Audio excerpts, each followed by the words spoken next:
Well, I think I'm going to get things going. I think there's some more people that'll be flowing in, but no problem. This is really exciting. This is the first opportunity in this event to see some of the pitches. Hopefully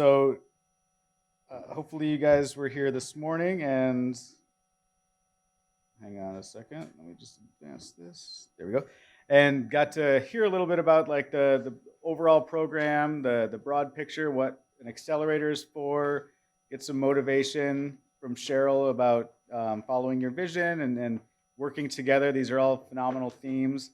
But this pitch session here is called Beyond Recycling. And so what do we mean by Beyond Recycling? And so the reason we framed it this way is that we have 3 different cohorts that are happening at the same time. And we wanted to have one event to allow them all to pitch on the same day to kind of bring in each other's networks and learn from one another. And so we had to think about how we can split these teams up, because it wasn't obvious just in the track, because there's different folks in different stages.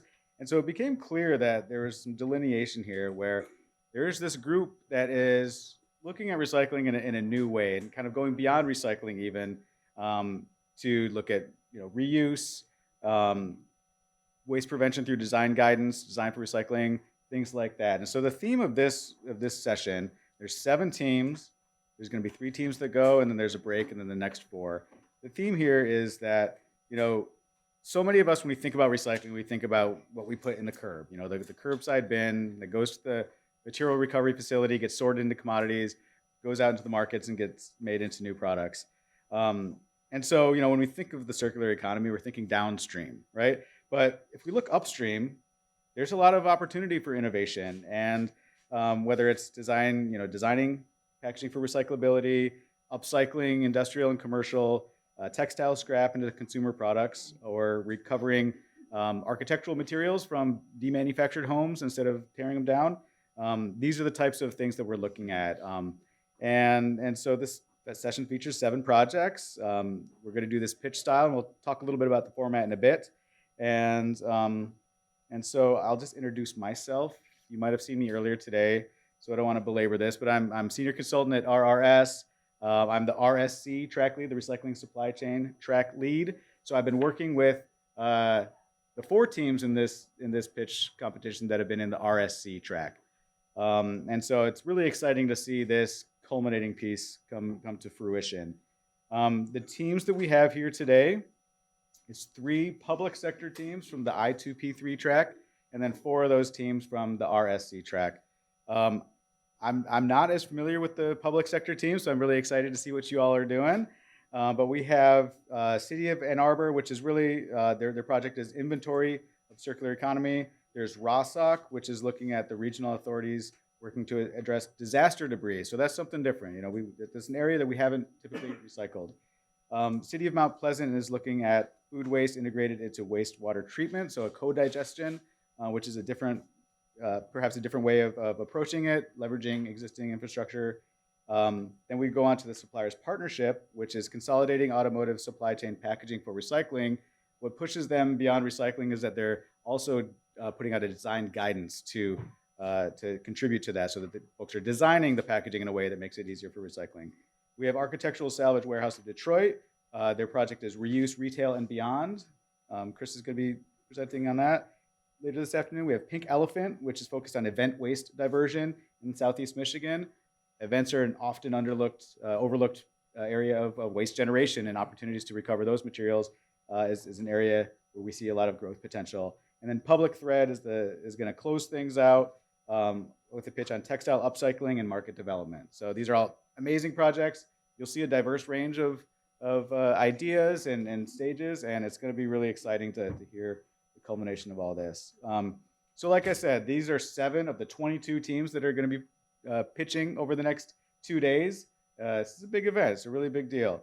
And so we don't have any roads teams in this track. They're all mostly next door.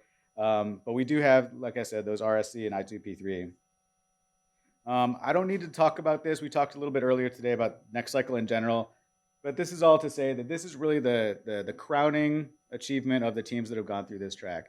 They've been working hard the last 6 months dissecting their business models, reconsidering how they're doing things, building connections, identifying really, quantifying the opportunity.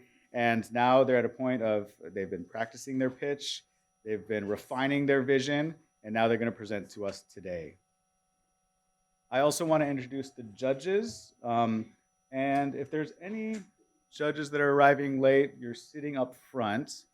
And so if we see someone with a judge tag that's wondering where to go, send them up front. Oh, we have one here. Great. So we're still so one of them is delayed, but we have Ray Hugel at Closed Loop Partners on our judging panel. We have Lindsay Walker at Emmett County on our judging panel. Most of you probably know her. Jill Martin from the Recycling Partnership. We have Guy Williams here at the Detroiters Working for Environmental Justice.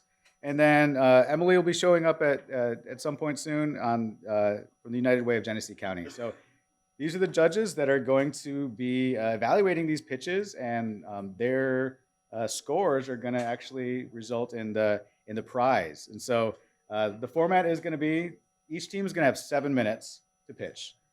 Then there's going to be up to 7 minutes of Q&A from the judging panel. So we're not opening Q&A to the audience. This is just the judging panel to get clarification for helping them to score these projects. And then we're going to tabulate those results, and tomorrow we're going to announce the winner.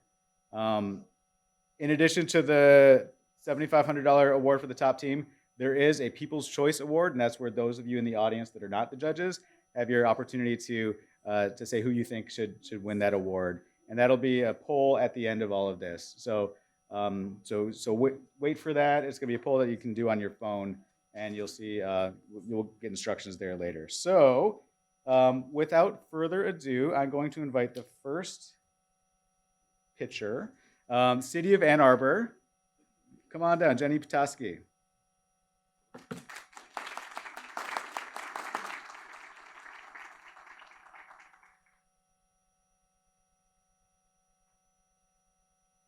Hello. So I'm Jenny Petoskey, the City of Ann Arbor Solid Waste Outreach and Compliance Specialist.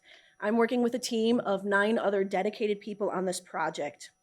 Ann Arbor City Council unanimously passed a carbon neutrality plan called A20 for the entire city to be carbon neutral by 2030. One of the strategies in the plan is to move toward a circular economy. Additionally, the city will have a ballot initiative in November. If it passes, it will fund the A20 plan for the next 20 years. Ann Arbor is showcasing the role that reducing consumption can play in reducing in carbon emissions and promoting equity by expanding opportunities to reclaim products, materials, and skills, and valuing people. The circular economy is all around us, but it is not a household word. Our project has inventoried, mapped, and now we want to brand and market Ann Arbor Circular Economy to make it visible, accessible, and enticing to all who would participate, shop, or sell there.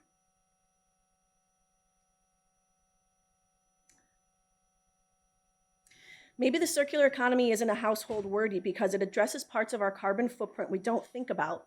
When people think about reducing their carbon footprint, they typically think about energy, solar panels, electric cars. They don't think about the goods that they buy. This is where the circular economy comes in. 45% of our greenhouse gas emissions come from the consumption of products and materials. If we can reduce the consumption of goods, we can reduce greenhouse gas emissions. The circular economy in resiliency, which we measure as connections and skills that enable people to thrive as climate change progresses, and equity, which we see as ensuring everyone has access and equal outcomes, or the outcomes that they desire. Through our one-on-one engagement, we have discovered that equity and resilience are inherent to and developed by the circular economy.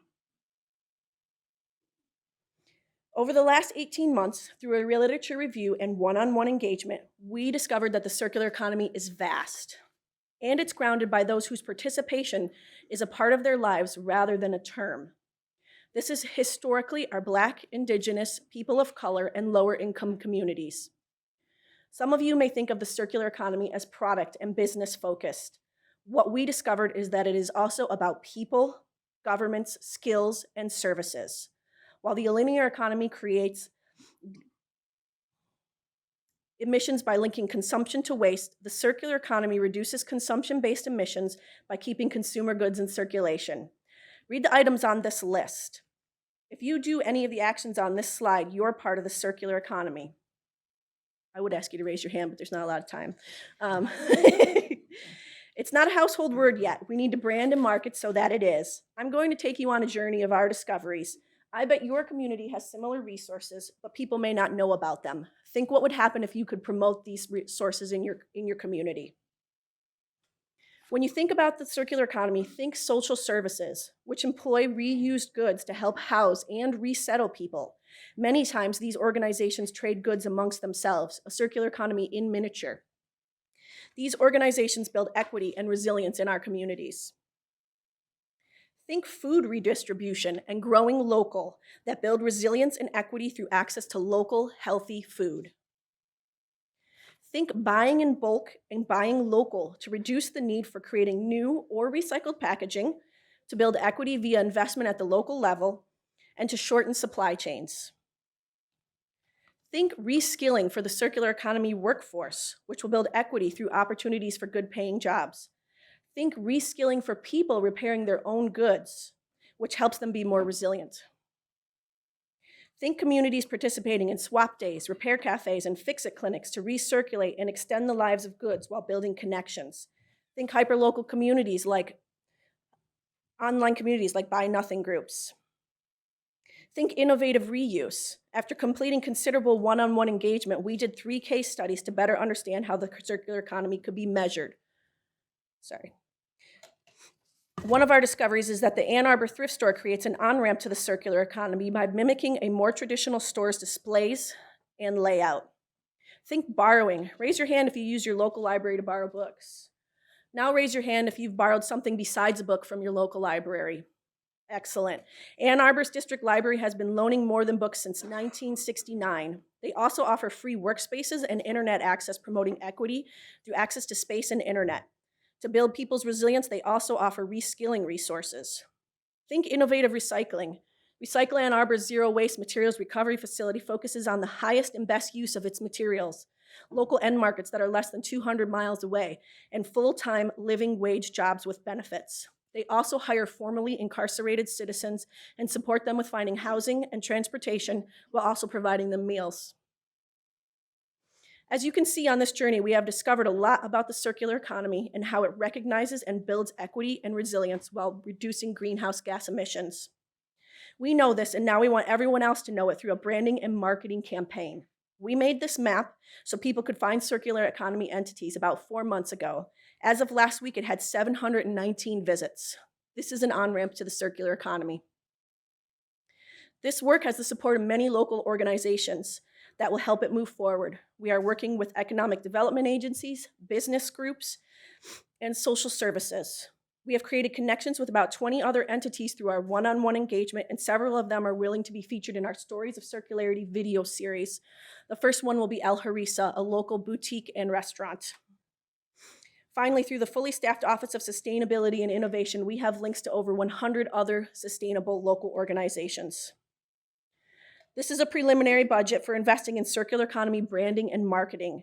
We want to change the way people purchase and value goods. We want the circular economy to be the first option instead of quick online purchases or big box stores.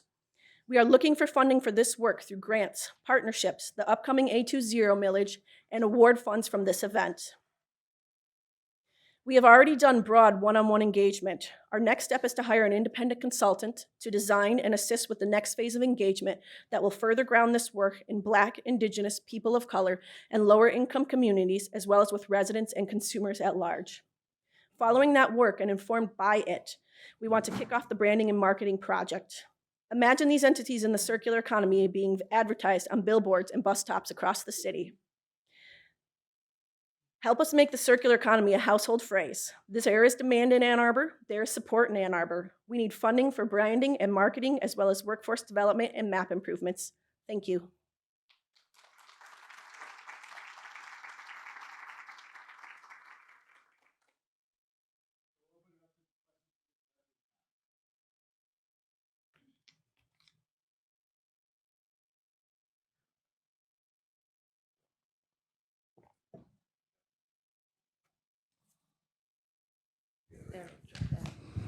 All right. Hi. Whoa. Hi, Jenny. I'm Guy. Great presentation. Near the end there, you were talking about the sequence of the project, Mhm. and it appears quite a bit of the budget is looking at establishing the brand. So I think Mm. these are your the other slide Oh, this one? is the one. That one. Yeah. Okay. It sounds from what I took in that you're wanting to invest, or this is part of the establishing the brand. These activities, they kind of go together. Yes. Is that right? Yes. So my question really has to do with who was participating in the inner circle Do in you mean terms who's our of team? how would you say it's diverse culturally, if at all? Okay, fair enough. So our team right now is myself, my colleague John Callowart from the University of Michigan, Council Member Lisa Dish, also from the University of Michigan. We are working with 2 interns from the Office of Sustainability, and we have 5 Master C students. That's the students for environmental design. They are international students. We have 2 students who are from India, and we have 2 students who are from China. So we have some diversity there. Our one-on-one engagement, we're also making sure to reach out to the Black, Indigenous, and people of color communities. We've talked to Milk and Honey, which is a local startup run by an African-American woman. El Harissa is run by an African-American community. Wait, I don't have that right. People of color community, thank you. So we are very intentionally trying to do that work, and we're about to hire a consultant who hopefully is embedded in those communities who can bring that information to us, and then we can act on it and hopefully also give them some decision-making abilities as we move forward.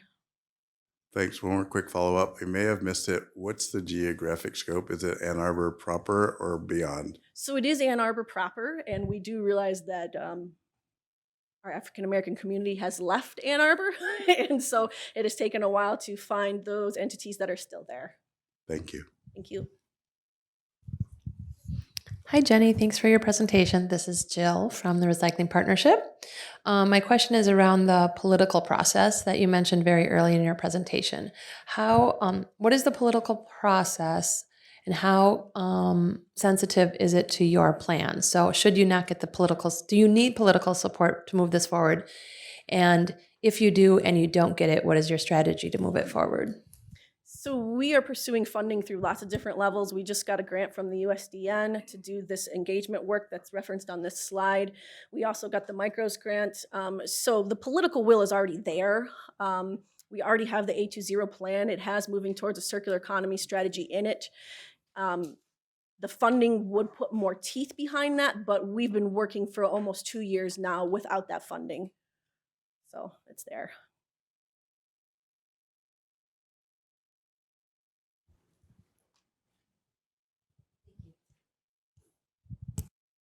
I'm Emily with the United Way of Genesee County, serving Genesee and Shiawassee counties, as well as a 180 associate contractor for the Small Business Development Center in the state of Michigan.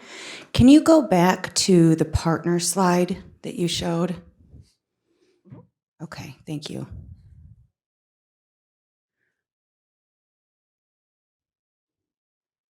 And have you done any outreach for Pure Michigan or any of those type of larger entities that might be like an economic development partnership group that might be able to bring in a broader scope for you to scale this into other communities? Is that something that you may want to look at doing for adapting to all of Michigan? We definitely want to be able to scale it. Our goal, I don't know if it will happen, is to do a write-up, to do a report that makes this more scalable. We have talked to Spark, we have talked to the Michigan Small Business Development Center and at Washtenaw County, and they are partnering with us, and we have to think about how we do that meaningfully. Excellent, thank you. Mm-hmm.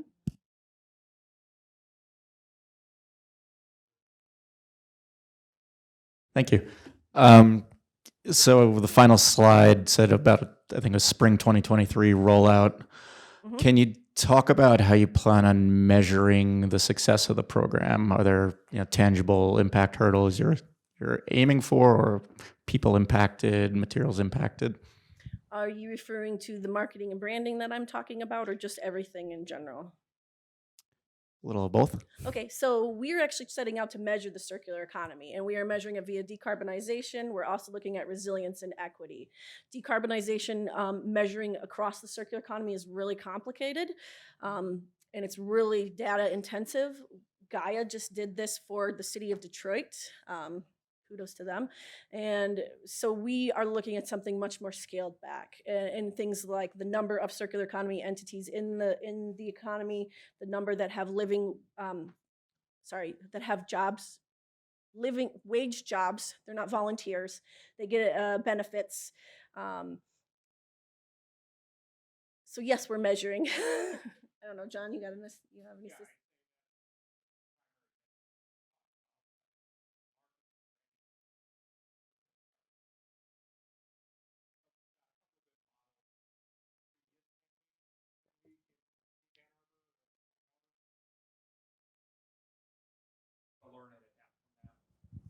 Thank you.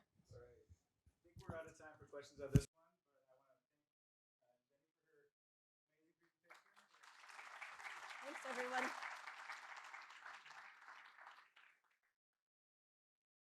So I'm going to invite now Mike Zapo with RRRASOC to talk about disaster debris recovery. Those of you who know me know that I've never only talked for 7 minutes in my entire life. So we'll see what happens. My clock's there? Down, moving forward. I gotta stay at the lectern. It's terrible. We've all seen the news. Storms cause big problems, cause a lot of debris. Unfortunately, most communities have not planned for what to do with that debris. A lot of communities show up 4 o'clock in the morning after a tornado goes through or a flood. They have no idea what they're going to do, or if they've thought about it, they haven't thought about it completely. So we partnered with SACRA, which is a sister solid waste authority in Oakland County, representing 21 communities. Jeff and I decided that we wanted to fix that problem. So that's what we intend to do. We decided to use the NextCycle process because we thought the NextCycle process gave us the best opportunity to have a collaborative project that would attract other collaborators and give us the greatest chance for success. A little bit about our 21 communities that we represent. About 575,000 people, about 250,000 households. A little over 8% of those households, by the way, live in poverty. We're much more diverse than you might typically think of Oakland County communities. Less than 62% white, about 19% black, 12% Asian, about 4% multiracial, a little over 3% Hispanic. We're intimately connected to the Detroit metropolitan region.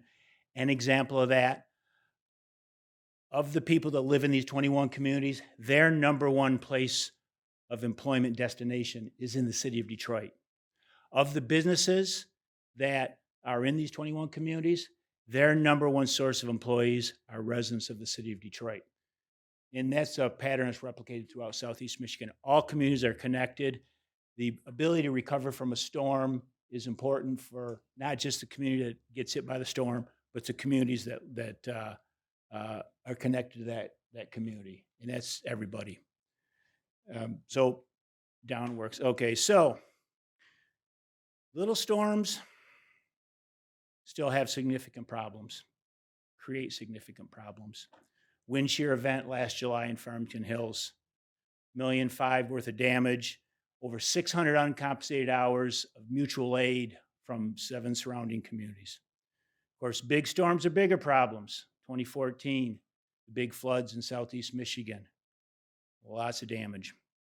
5 hours of rain, or 5 inches of rain in 4 hours. Flooded basements, flooded streets, 3 months worth of trash. Not for nothing, but the trash truck that would normally service this neighborhood, if the drivers can get to work and if the truck can get into the neighborhood, the truck that would normally do 600 to 800 homes is going to make it about a half a block under these conditions. Then he's going to have to go to the landfill and wait in line. He might get to come back twice, maybe 3 times. Business as usual following a storm does not work. That's why we need to plan for it. Soccer had 3 months worth of trash and 3 weeks to deal with. And oh, by the way, their materials recovery facility was shut down the entire time. So no value added activity took place with that stuff. So no integrating this material into the circular economy. We don't have to look far. We don't even need these slides, but Hurricane Katrina and the tornado in Joplin, big impacts, obviously a lot more tragedy in the deaths that took place, but $125 billion worth of damages and $3.7 billion in disposal costs. And I'm willing to bet if you drive along the Gulf Coast, you'll still see damage from Hurricane Katrina. It's just going to get worse. The frequency and intensity is going to increase. This is NOAA data. The green bars are storms over the last 40 years. They're just going to get worse. They're just going to get more impactful. Michigan alone has about 316,000 individual pieces of property that are subject to flood risk. Some communities in Michigan, probably 75% of the properties are actually subject to severe flood risk, and that's going to increase to about 330 in the next few years. So storms, flooding, droughts, heat waves, they're all going to continue to get worse. We need to plan for these things. Most communities do not. The benefits of planning are out there.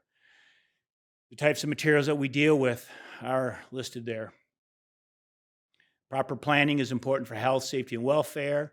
It's important for our individual homes and our business owners' properties, and it's also critical to economic recovery. A return to normalcy is critical. It's also a matter of making sure these materials can go to the best pathway back into the circular economy, allow value-added activity to take place with these materials so that we can capture the environmental and economic benefits associated with them. Make no mistake, there are planning tools out there. The Michigan State Police, EPA, Homeland Security, you name it. There are planning tools out there. Communities do not avail themselves of these planning tools. There's a simple reason. They don't have the money or the people. Michigan, since the turn of the century, is dead last in revenue growth at the local level. Cities just don't have the money to plan. They don't have the people. Since the turn of the century, Michigan municipalities are working with a third less staff than they had at the turn of the century. It's not going to get any better. The Michigan municipal finance system is broken. We could talk about that all afternoon, but that's not why we're here today. But we need to figure out a way to help them deal with increasing climate change, increasing disasters, and increasing amounts of debris. So Jeff and I put a core team together through the NextCycle process, us, Oakland County, other members of the team that have been in our meetings are Eagle and RRS, the consultant that helps shepherd us through this process.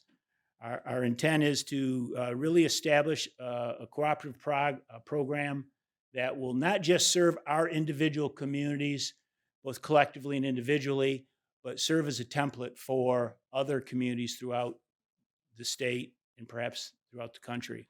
Hopefully we will be able to bring Oakland County in its entirety into the project.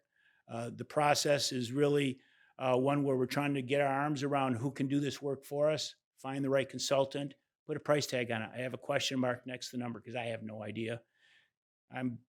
If I was to swag, I'd say $250,000. But honestly, until we release the RFP and get the results back, we really won't know. So we've hit some milestones and some targets. We've gone through the collaborative team development. We've released an RFQ. We're working on identifying funding pathways. We expect to release an RFP by the end of the year and continue on this pathway. Our next step is to issue that RFP that's in development as we speak, continue to work to identify how we're going to pay for it, and then pull the trigger on the plan. Questions?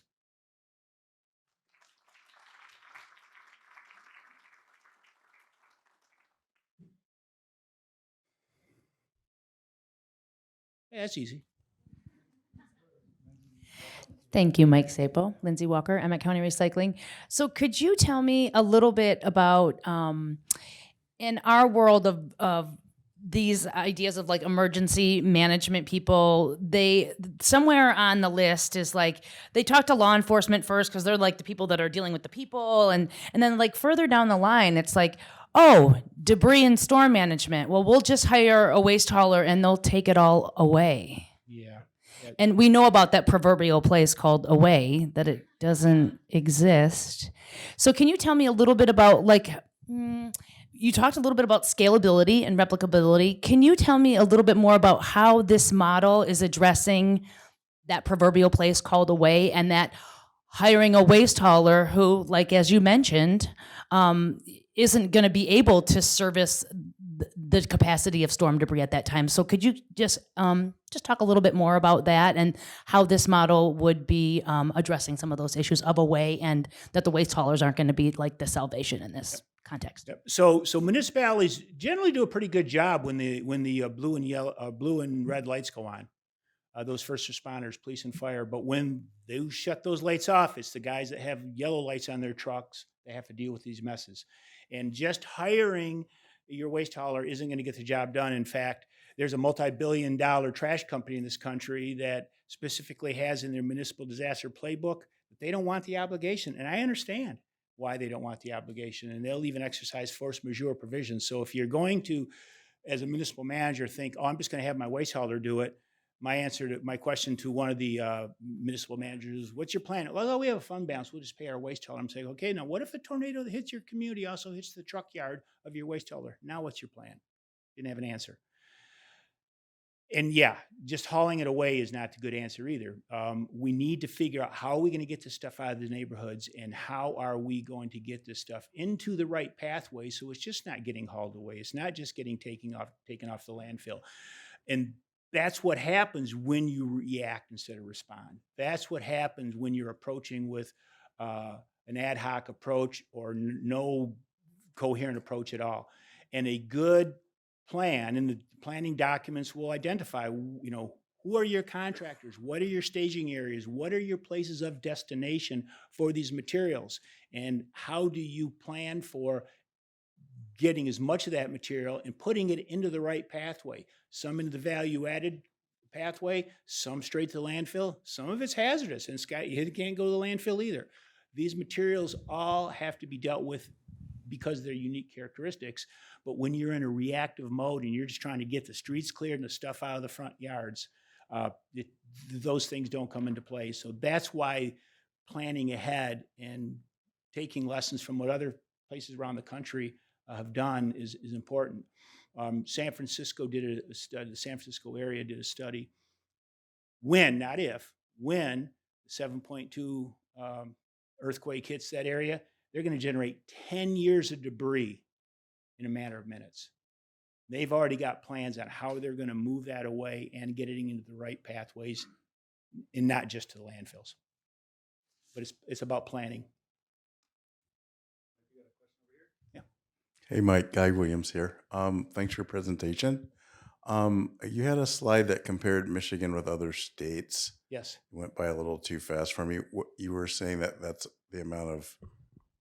So that was a slide from the Michigan Municipal League. The Michigan Municipal League, and if you go to their website, you'll see lots of data on the challenges that Michigan municipalities face. There are Michigan municipalities whose property tax revenues still have not recovered from the 08-09 recession.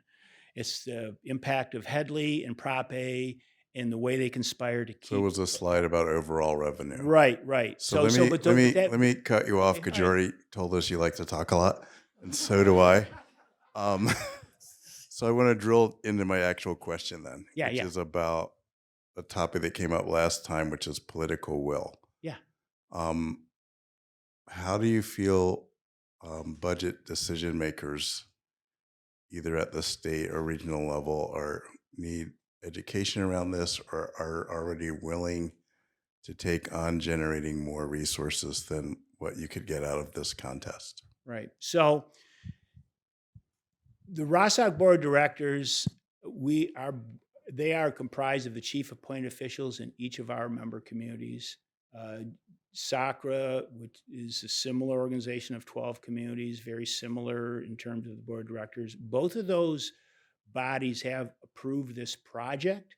And what we hope to do is, as we go through this RFP process, we'll identify what the ultimate cost is, what their level of participation needs to be. And we anticipate complete buy-in because they all recognize this is the problem. They just don't have the people to really do it themselves, and they recognize it needs to be a collaborative effort because what happens in one community impacts what happens in the neighboring community. So they're prepared to work together because they already do, but it's a matter of shepherding a project through that will be one that has the greatest chance of success. And that's, again, why we're going through this process of attracting additional collaborative partners. Great, thank you. One more question. One more question. Mike said I could have another question. Okay, I'll make it quick. I see 3 logos on the slide, and they're all public sector related. Tell me where the place is for private or public sector, if at all. Well, the private sector, Private or nonprofit sector. yeah. So we'll be looking through this RFP process. It'll, in all likelihood, be a private sector consultant that we will hire to do the plan, and then work with the service providing community to put all the contracts in place, put all the agreements in place, identify the destinations for the materials, identify the companies that are going to haul those materials. Those are all going to be private sector players. See how short I can be if I need to?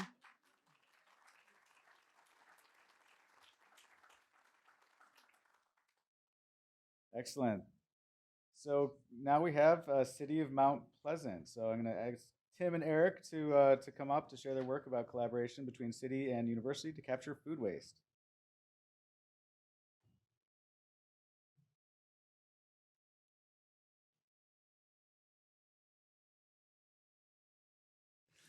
Good morning. My name is Tim Middleton, and I'm with the City of Mount Pleasant.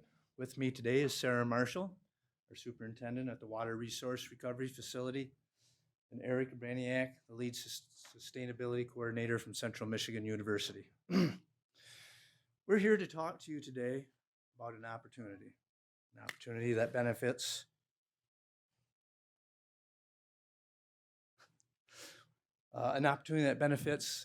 not just the city, but goals from state and federal governments that they've set for recycling. The City of Mount Pleasant lies within Union Township and on the Saginaw Chippewa Reservation as well. Within there are 100 restaurants, a county jail, grocery stores, 5 schools, 2 hospitals, the 7th largest university and the largest casino in the state, all who we've had some conversations with regarding this project. We also have the largest wet tannery in the United States. The state has a recycling rate goal right now of 45%. And to succeed at that goal, 33% of organics going to landfill will need to be captured to meet that. Unfortunately, today, or according to 2019 gap analysis, only 1% of those organics are food waste. And so for us, the opportunity to narrow that gap in food waste recovery is huge.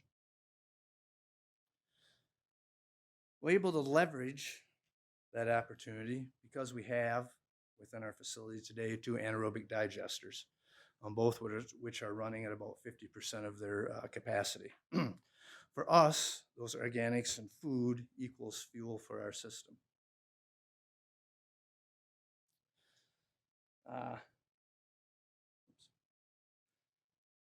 So over time, we utilize that food and organics that come in from our system to produce methane. And we utilize about 2/3 of that to heat our facility. The rest of it, or the remainder, due to seasonality, gets flared off to the atmosphere and burnt.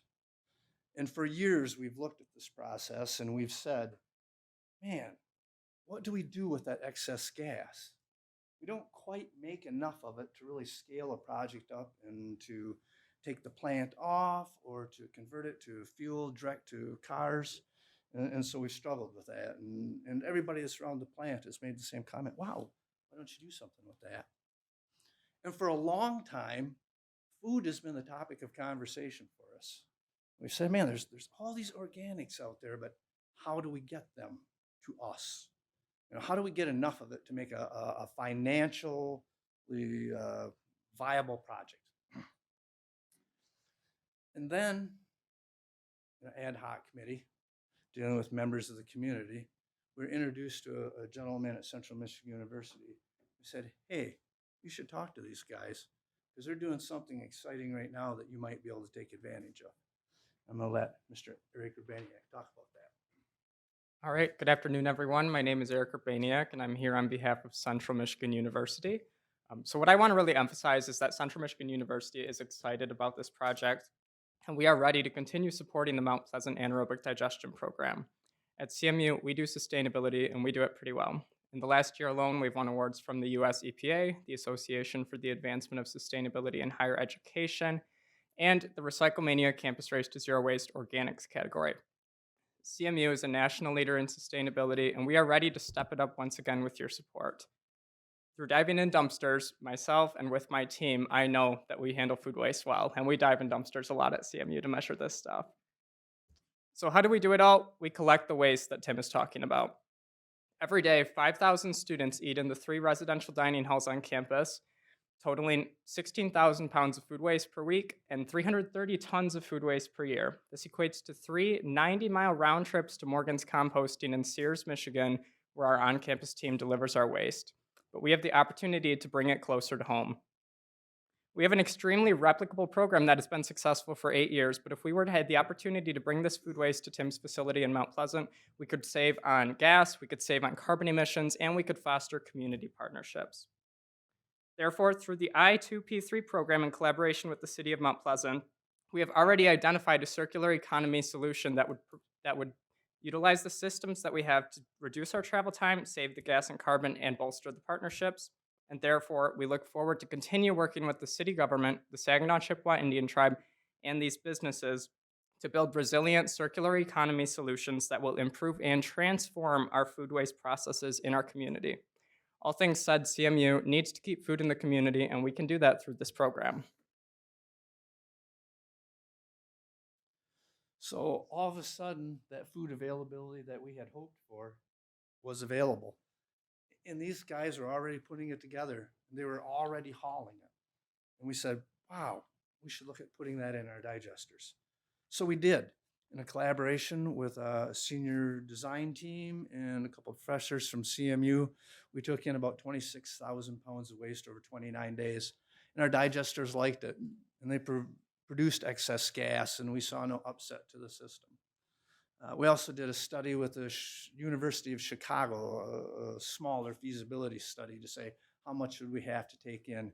And this would just about meet the food needs that we had discussed with that group. We also have some fog or fats, oil, and grease inputs from that as well.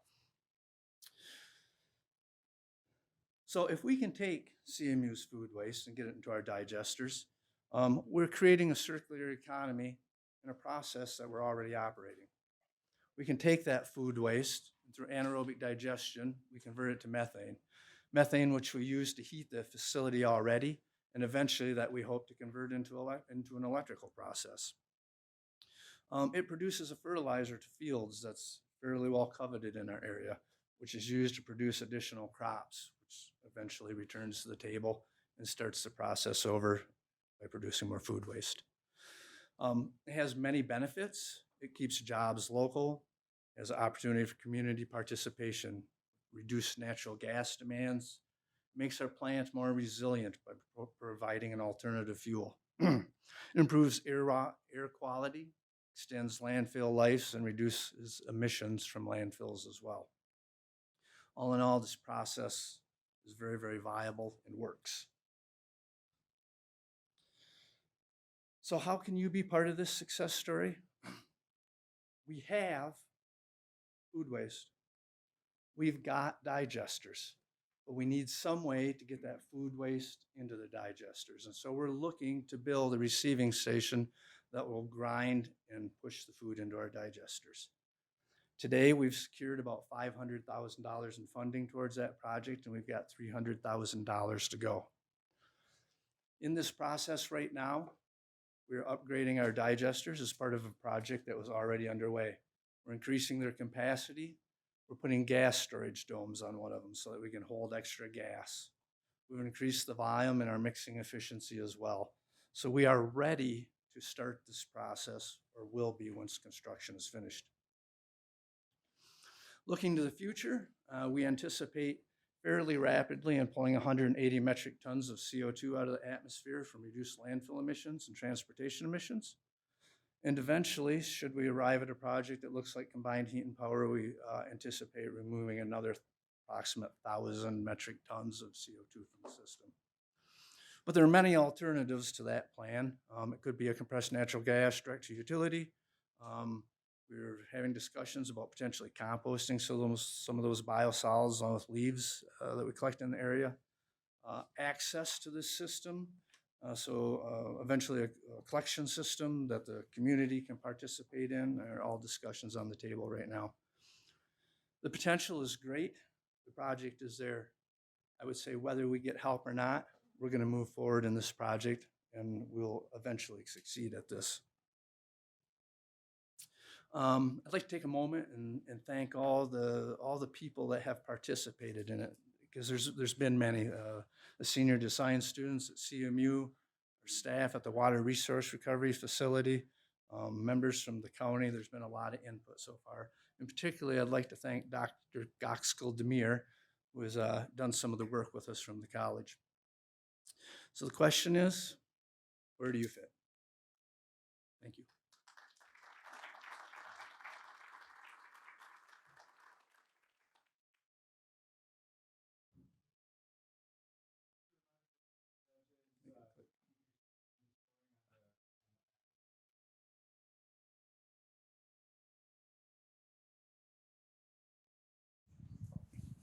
Hey, thanks for your presentation. Still Guy Williams here. A couple of questions. CMU, first of all, I love this project. I guess it's just very exciting. But it sounded like you had a waste stream destination for your food waste that you moved. So I'm curious what impacts, where was it going, and what are unintended impacts maybe of that endpoint losing your supply is one question.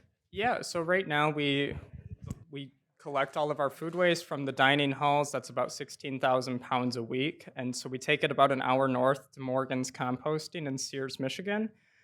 That's a lot of man hours, and that is a lot of time that it takes for us to go up there. So once it's there, it is turned into compost, and then we buy back that compost from Morgan's Composting and use it as fertilizer. But really the biggest problem for us is we're spending too much time on this program, and the gas and carbon emissions are pretty immense. So for us, the benefit is if we can take it local, 10, maybe 15 minutes away at most to the wastewater treatment plant in Mount Pleasant, that would reduce our time and enable us to focus our time on more circular economy projects.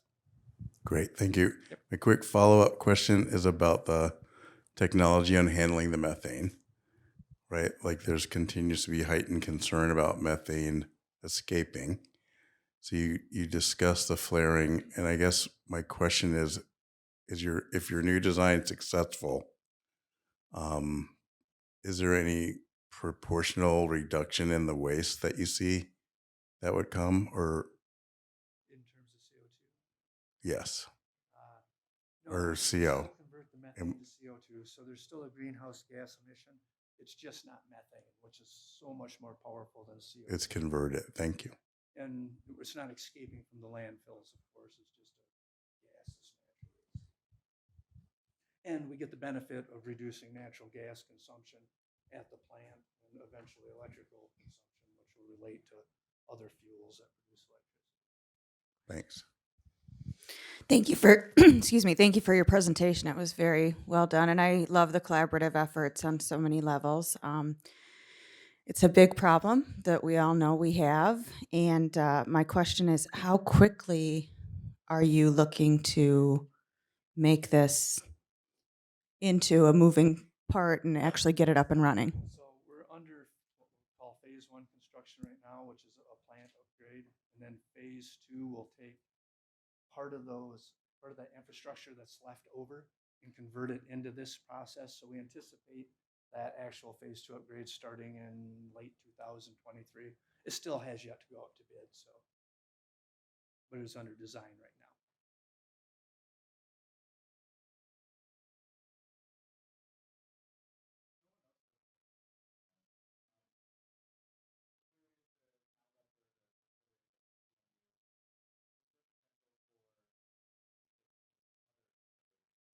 Very much so. So the tannery that I was discussing, they produce a continuous stream of organic waste. So it's like hide and flesh renderings that come off it, and they fill dumpsters like by the week that they have hauled away.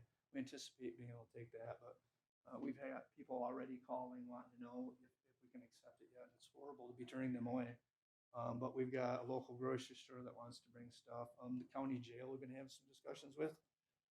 They're already separating their waste. They just don't have a way to get it to us yet. And so they're on the cusp already. And they've got, I forget, but I think they have 110 inmates. Don't hold me to that. But yeah, there's a lot of the community that seems to have real interest. We anticipate working with the tribe. Jake from the MRF is somebody we'll be having discussions with in the future. We've set up a facility to start taking in used cooking oil, which we've been actually holding off right now, but people are asking about it. So I'm really excited to see that there's some community interest out there that seems very participatory in it. So, Can I briefly add to that? Yeah. Yeah, so I will add that over the past 4 years, we as a community have already came together twice to start composting programs at 2 tribal facilities. So these conversations with the tribe aren't anything new, and we're already talking about the casino and those sorts of things too. So everyone's kind of on board as a team right now.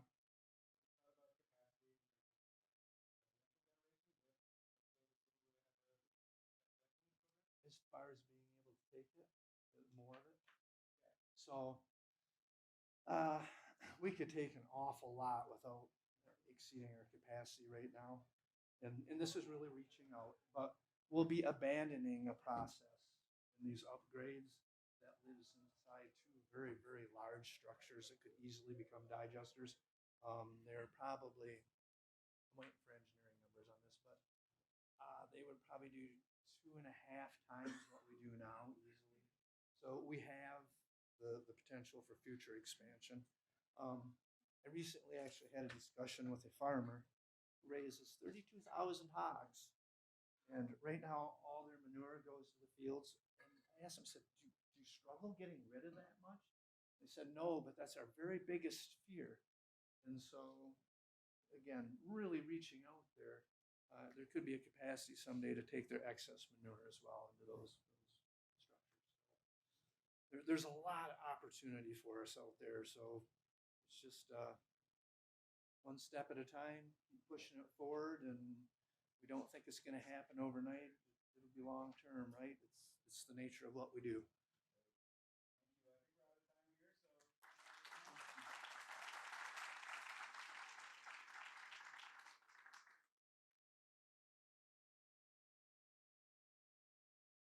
All right.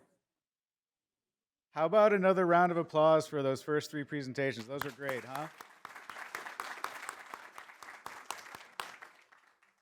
Excellent. Well, thanks so much for being here again. It's my pleasure to invite Kellen Mahoney up to the podium to talk about a really exciting project that the Suppliers Partnership for the Environment is working on right now. Awesome. Thank you, Bryce. So good afternoon. My name is Kellen Mahoney. I'm the director of the Suppliers Partnership for the Environment, which is an automotive industry coalition bringing automakers together with their suppliers to work on shared sustainability goals for the industry. Today, I want to tell you a little bit about the work we're doing around designing and collecting automotive packaging for recycling. So as you probably know, we're in the midst of a transformative moment within the automotive industry as leading companies are striving to design and source low carbon materials, technologies, products to achieve carbon neutrality in their manufacturing operation, and even striving to achieve net zero impact across their supply chain. And to hit these goals, on the path to carbon neutrality, a number of things are going to have to change, up and down the supply chain throughout the industry. One you might not have thought about, though, is packaging. So in the automotive industry, just to set the context here, an average vehicle may contain as many as 30,000 parts. Compound that by 13 million light-duty vehicles roughly per year. Every one of those parts requires packaging materials to safely ship those products damage-free throughout the supply chain on their way to their end use within the vehicle. For simplicity, we can generally group these into 2 categories. An outer container used to ship the part, and then interior dunnage materials used to protect the part within that container. And while that outer container is typically reused many times throughout the life of a vehicle and ultimately recycled, unfortunately, the interior plastic dunnage materials are often ending up in the landfill today. These can include things like cross-link foam, plastic films, mixed in coated plastics that are challenging to recycle on their own. But when you take that together with the vast supply chain where these materials are being used, collectively, right, we have a huge amount of materials, but we have them distributed across a vast supply chain where any individual site has a relatively small volume of materials that they're handling, creating an economic and a logistical challenge for us to collect those materials and economically get them back into the economy. So our team has come together to work on how to solve this challenge, right?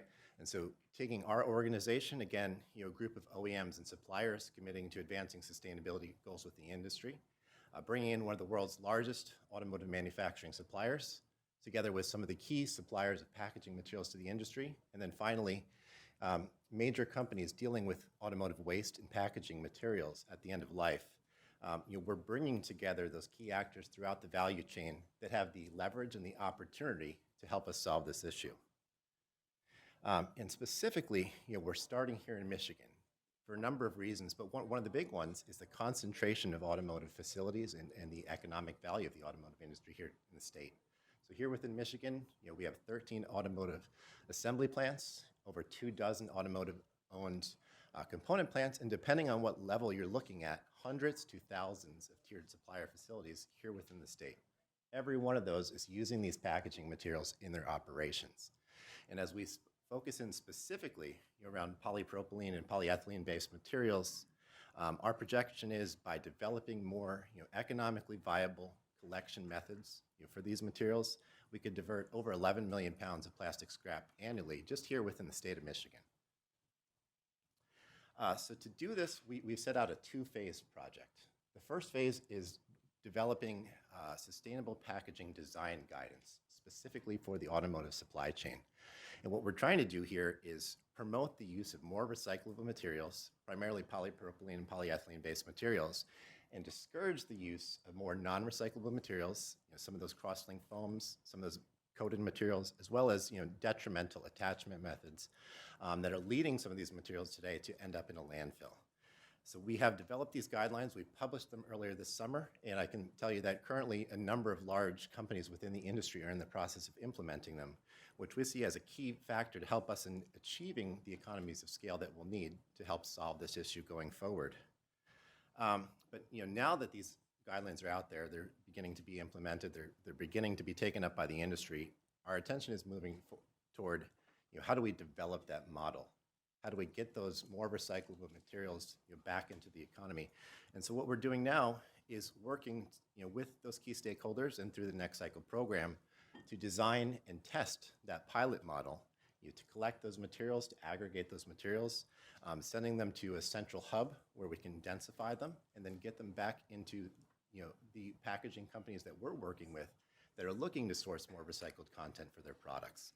So we are here today in this first phase in terms of designing that model for the state of Michigan, again, trying to bring together that concentration of automotive sites and the packaging waste that they're generating here.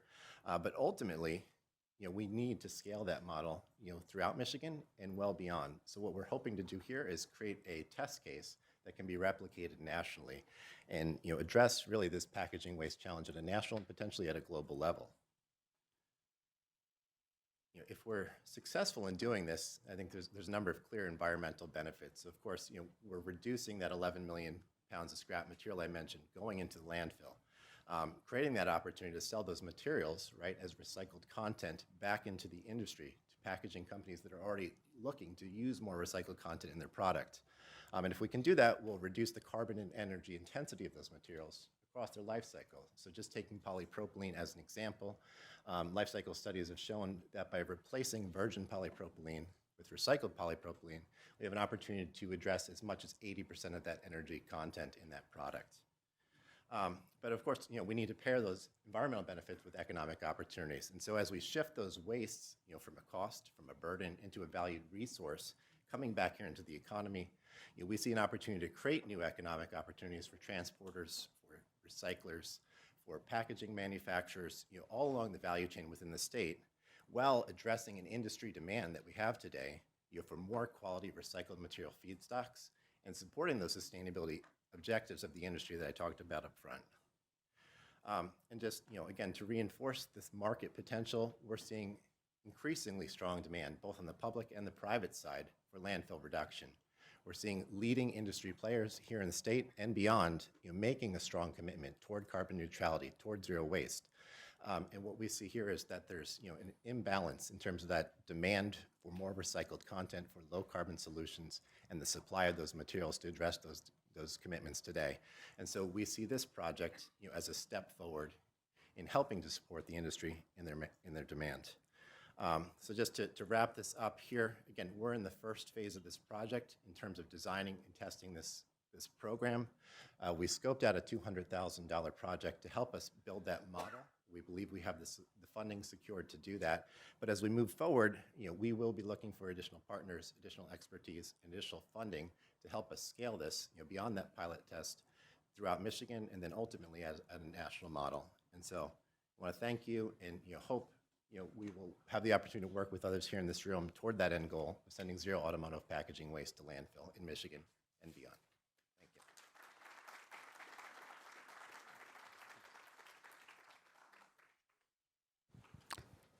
you. Thank you, Kellen. Any questions from the judges? Guy? As always, thanks for your presentation.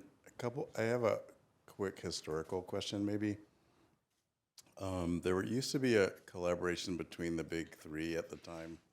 I think it was called Project CAR or something like that. US CAR, yes. Does that still exist? It does, yes. So they are doing, they're a joint venture between the big three in Michigan that are working on product design, R&D type projects. So that would potentially be an ally for what you're absolutely discussing here. Yes. I would say they're more focused on the vehicle design, from my understanding, but there's certainly overlaps. Material use was also Yes. one of the themes. So I'm curious about the polymers, right? Like, it's intriguing that if I follow your train of thought properly, that you have established a guidance for the players, and now it seems that we're looking to activate in the real world. And so the separation of all these different plastic types into usable next stage seems a really daunting task. How could you speak to that a little bit? Yeah, so exactly, and that's why we're starting with that guidance. So we went through a process looking at over 35 different packaging material designs commonly used in the automotive industry, and there's a great variation in the types of materials and the way those materials are being designed. So what we're striving to do with that design guidance, which again is seeing industry support, is really try to minimize the number of packaging designs and the number of materials that are in use, primarily focused on polypropylene and polyethylene-based materials. So we're trying to get out of materials that we've heard from our recycling partners, they have a really tough time working with, and get towards materials that we're hearing, can be recycled as long as they can be collected and densified. So we're trying to reduce that variation through that design guidance, to help solve that problem.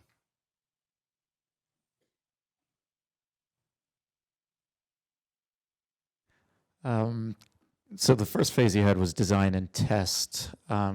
Maybe can you talk a little bit about the team involved there, the outside parties? Yeah, sure. So our team currently is that group that I mentioned, so bringing together the automotive component suppliers, packaging suppliers, and recyclers. Our first next step, which we intend to do starting in December, is putting out an RFP to hire a third-party consultant to help bring together the data that team has, do some modeling at a site level with the players involved, and really help us develop an economic model that shows this is how this can work in the real world. This is the investment that we would need to take to scale it up. And so that is our next step, to bring in that third-party outside consultant to help us do that real modeling where a company can make that investment decision to take us to the next phase.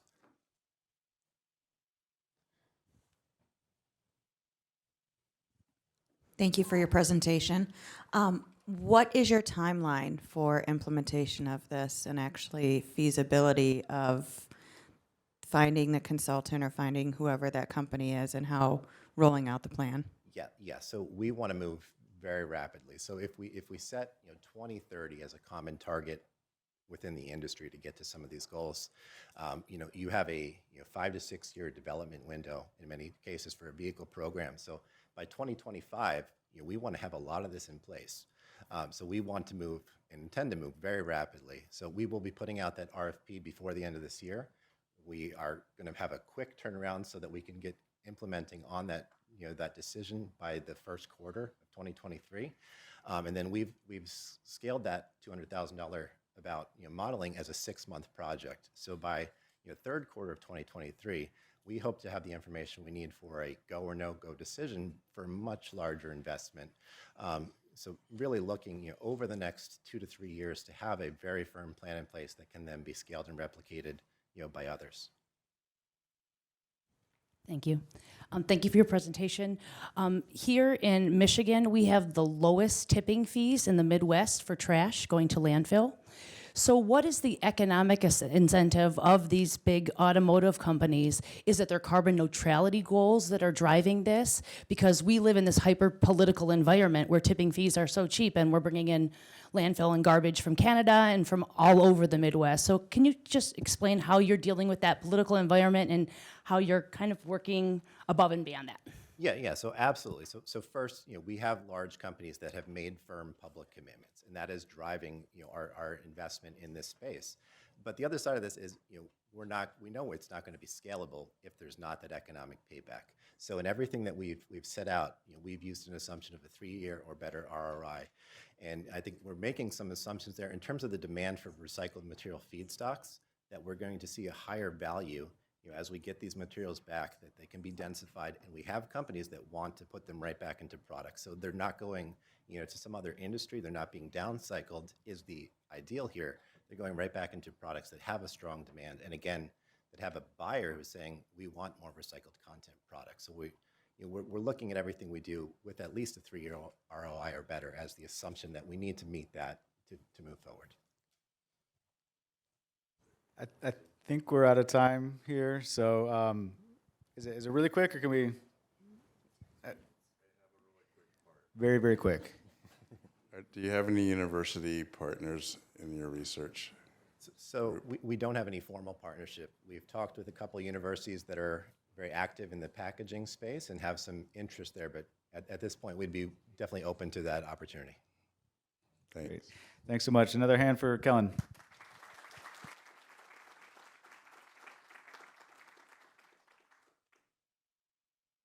All right, I'd like to invite Chris down here from Architectural Salvage Warehouse of Detroit. Chris, let's see your magic.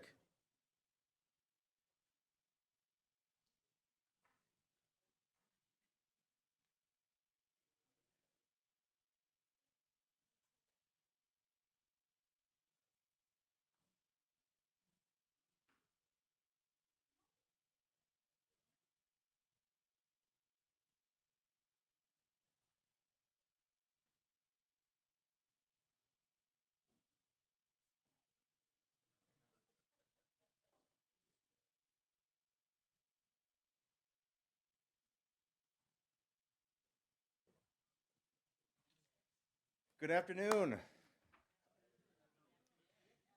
Thank you to NextCycle, to the judges, and to the potential investors in the crowd. We're really excited to be here. This is a great opportunity for us to tell our story and share it with everyone. I'm Chris Rutherford. I'm Executive Director of Architectural Salvage Warehouse of Detroit. We are a 501c3 nonprofit corporation, and our mission is to transform waste into opportunity.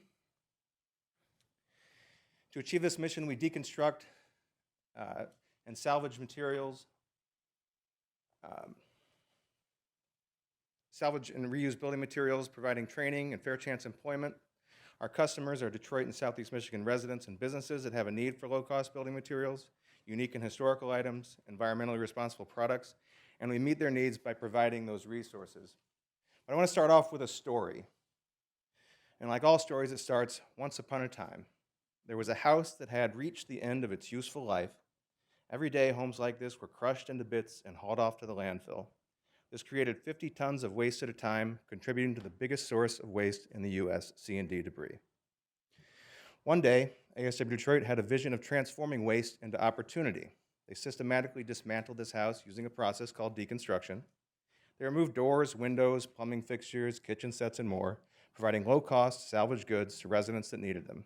They took the lumber, the brick, metals, and more, and transformed them into new products, created new markets and outlets for these valuable resources. Because of that, they diverted over 80% of the would-be waste while creating fair chance employment and job training opportunities for formerly incarcerated individuals. And because of that, a business has a beautiful, unique space featuring reclaimed materials, capitalizing on the green premium. A Detroit homeowner that couldn't afford a new boiler was able to have a warm house this winter. A business that we incubated manufactures guitars constructed from salvage lumber. A historic building has matching corbels manufactured from period-appropriate lumber. And alumni have lasting employment without recidivism. Until finally, one day, ASW Detroit can transform the industry and deconstruction become the status quo, keeping C&D debris out of the waste stream, generating billions of dollars in the local economy, creating thousands of jobs. Let's make this happen. To do this, ASW Detroit needs your help. So how do we get there? Well, ASWD has a track record of steady historic growth that we've done through our fee-for-service model. So that means we've done it all without any investment, without any philanthropy, and very few grants. To take it to the next level, to take it to scale, we need investment. That'll allow us to expand the supply and meet the demand. One of the key components of our 5-year scalability is drastically increasing the number of houses we structurally deconstruct. As you deconstruct each house, you can see the tons diverted increase into the thousands. You can see the diverted value increasing into the hundreds of millions, and you can see the jobs created and increasing into the hundreds. To do this, we're launching a capital campaign to raise $2.8 million in 3 phases, starting at $1.2 million, phase 2 at $875,000, and phase 3 at $750,000. These phases are broken up into phase 1, where we secure the building that we reside in at below market rate, and we work on the much needed repairs to the building and build out the retail space, which that alone will allow us to immediately quadruple the number of families we serve. In phase 2, we'll work on the showroom and office build out and the wood shop upgrades. In phase 3, we work on the training facility and the business incubator, but in all 3 phases, we are having significant investment into the deconstruction equipment that we need to go to scale. These are just some images of what the renovation will look like, and this renovation is well underway. We just had a big event showing off what we've done so far. Next phase, again, is the showroom and office build-outs. We'll do a lot of that in-house, because general contracting is part of what we do. Our funding breakdown is looking at 15% business loans, 20% in-kind / in-house, and 65% from philanthropic and grant revenues. We're coming up on 20 years at ASWD, and we have a proven sustainability model that continually adapts to the economic and social climate while maximizing impact and mission. Our board of directors is majority minority and consists of architects, builders, historic preservationists, lawyers, and other professionals passionate about the environment and our staff and Detroit. Diversity, equity, inclusion are all paramount in our work. Our lumber warehouse, mill shop, retail, and marketing are all managed by women. Detroit residents and returning citizens are both hiring priorities for us. Most importantly, our passionate staff has a wide breadth of knowledge and experience and a depth of abilities that makes us both nimble and effective. In summary, people, planet, profit. At ASWD, we're transforming waste into opportunity and creating triple bottom line benefits with exponential impacts. There is no better return per dollar than investing in our growth and expansion. For every household deconstructed, ASW Detroit can generate $50,000 in revenue, salvage 10,000 board feet of lumber, reclaim a whole house of building materials, create 3 permanent jobs, keep 40 tons out of the landfill, and generate $2 million in revenue in the reuse market. All of this while reducing blight, stabilizing the housing stock, preserving historical Detroit artifacts, reducing the use of virgin materials, and building vibrant career pathways for underserved Detroiters. Thank you very much. And I had another slide just to thank all of our partners that we work with, which we couldn't do without our partners either. Thank you.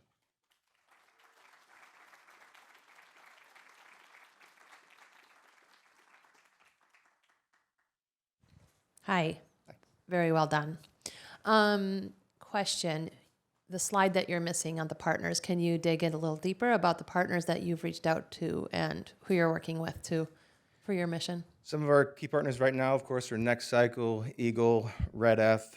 Actually, it's in the last page of your book, but construction companies like Saxy and Barton Mallow, Bedrock, Focus Hope, Southwest Economic Solutions, the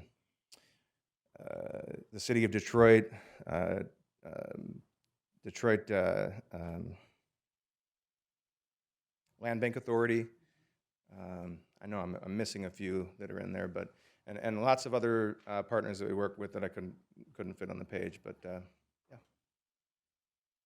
Thank you. Follow-up question. Big price tag. So this is a small portion of what you're asking for. How do you plan to get the other revenues? Where are your other revenue streams in this goal that you have of 1.8? Or actually more than that. 2.8. Yeah, so this is our big master plan, okay? And the first step of it is getting that retail space up and running, which is a much smaller portion.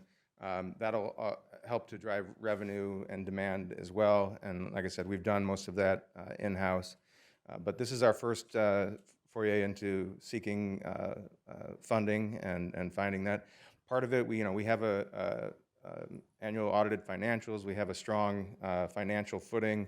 We had a good runway to be able to invest some of our own money, and we should be able to finance the purchase of the building, and then the rest, if we have to work on it piece by piece, we will, but that's why we're looking at finding funders like Herb and Kresge and Ralph C. Wilson, any of those bigger funders we're going to be seeking out.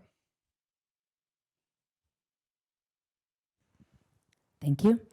Do you have a hierarchy of highest and best use in your organization of how you kind of rank how materials should be diverted from a landfill situation and what would be the highest and best use? Yeah, well, the key for us, when you go into these blighted homes in Detroit, often all that's really left is the lumber. And so for us, that's what all of our business models are based on. And we can take that lumber and make it into decorative wall coverings and tables and guitars and speakers and bottle openers.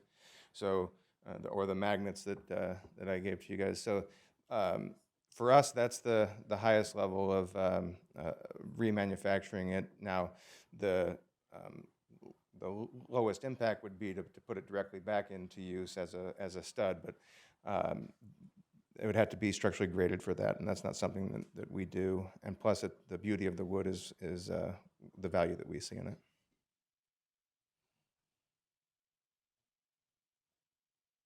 Good to see you again, Chris. And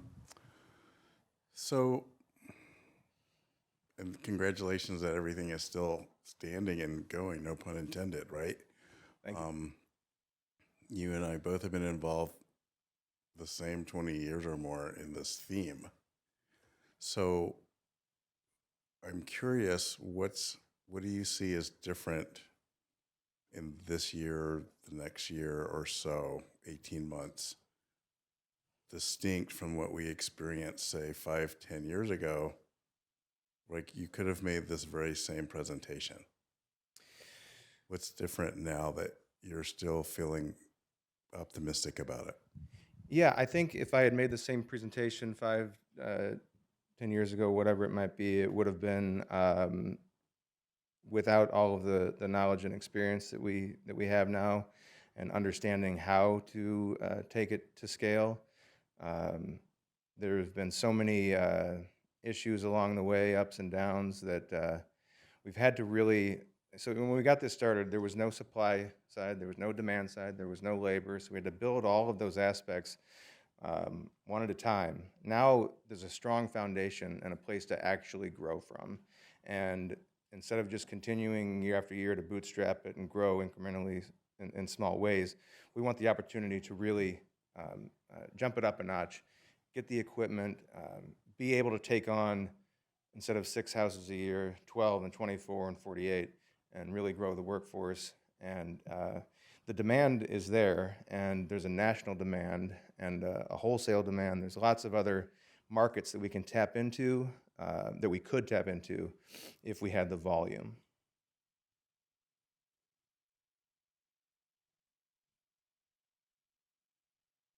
All right, well, I think that's it for the questions. Thanks so much, Chris. That was amazing.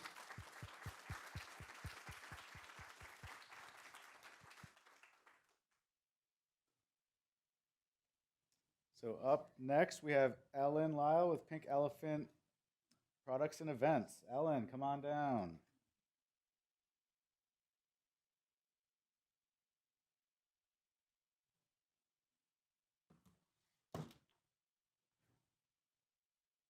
Hello, my name is Ellen Lyle, and I am the Director of Pink Elephant Products and Events. We provide complete waste management services exclusively for the events industry. This is a group of our volunteers that you see here at the event we did just this past weekend, which was Detroit Harvest Fest along the Detroit Riverfront. Our client was the Detroit Riverfront Conservancy.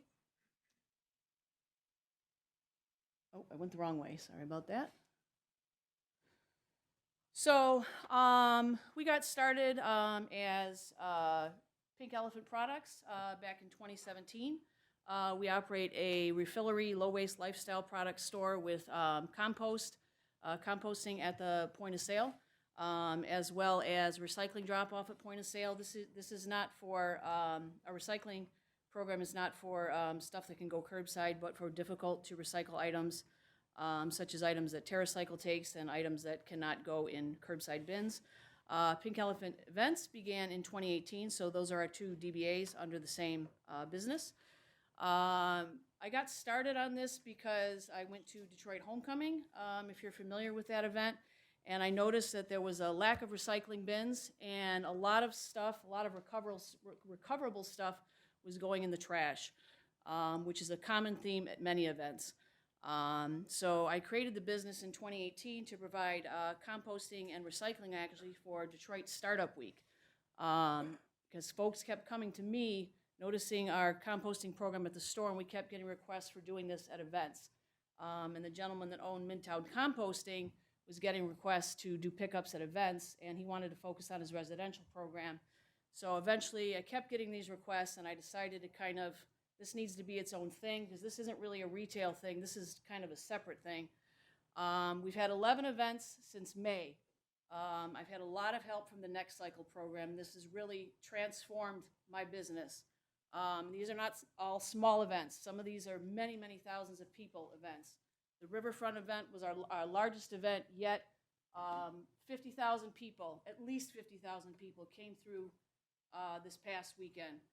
We have a municipal client with the city of Ferndale, so this is not a joke of a business. People might giggle a little bit at the name of our business, but we are not a joke.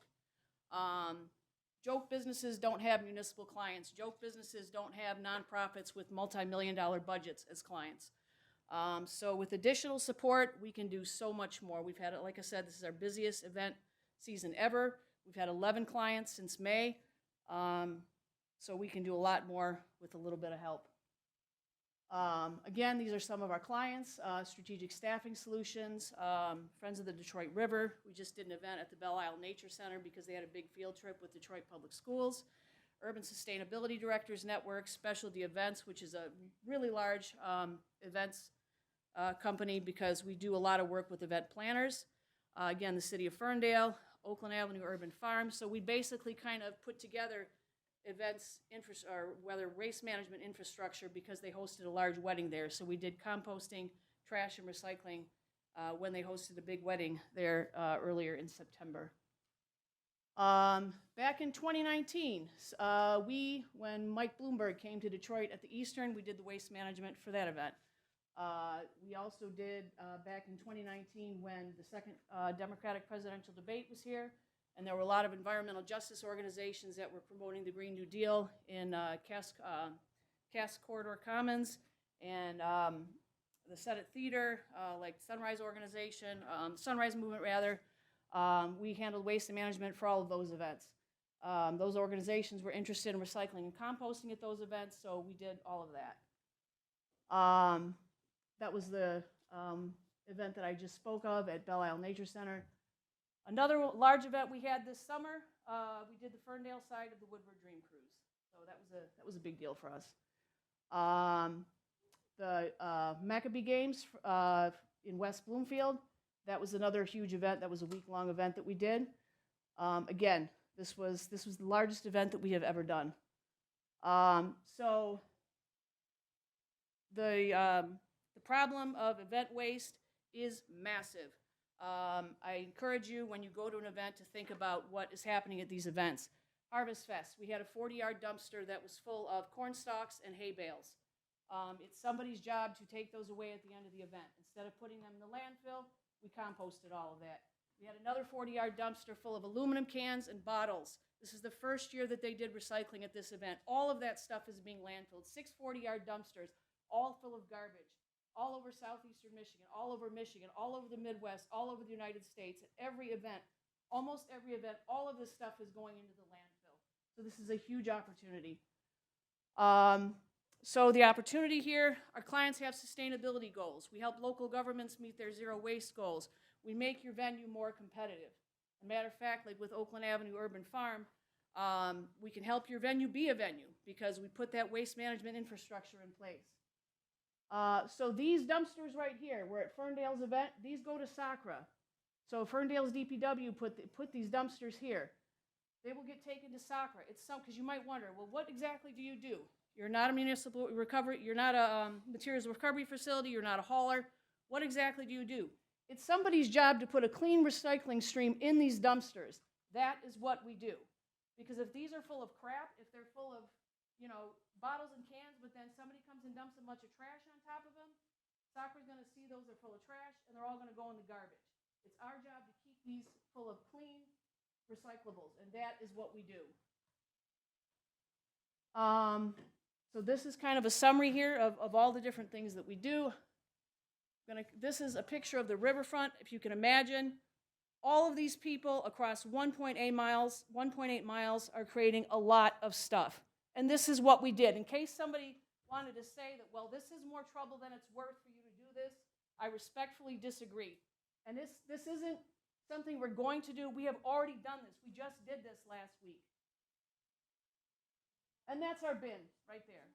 We set up 80 of them along the footprint of the event. And it was a clean stream in these bins.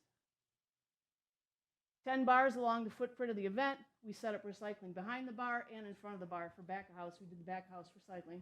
And there's some of those hay bales that we talked about and the pumpkins. So again, that's a summary of what our value proposition is. That's our business model. We are service-based. And our partners, Unlimited Recycling, help us do what we do. We couldn't do what we do without Unlimited Recycling and Spurt Industries that help us with our compostables. We're running out of time, so I'm not going to go too much into this, but this is our impact, our environmental impact: organics, cardboard, bottle and cans, reduce CO2 emissions. Here's the competition. Throw it all away, because I always get the, defend your business model. How do you make what you do make sense? I would argue, how about you make what you do make sense? You make all this money from your events, and then you bury it all in the hole.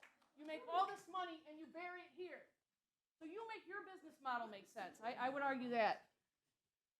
So this is where we're at right now. It doesn't sound like a whole lot of money, but again, we're growing really, really fast. And we've had a lot of help from NextCycle, and I see nothing but growth moving forward.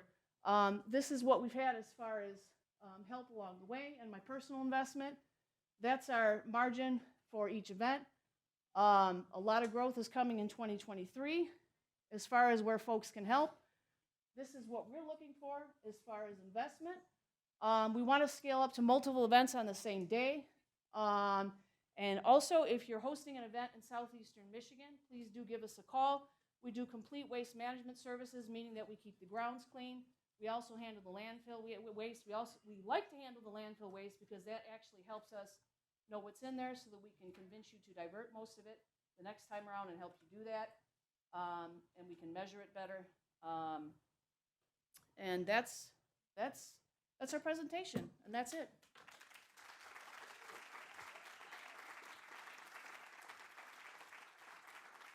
Any questions?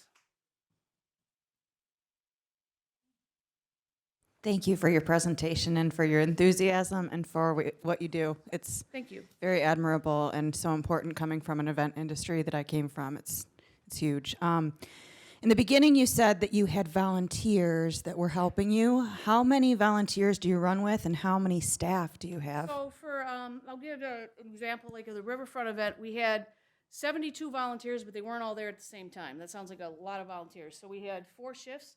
There were 18 volunteers on each shift.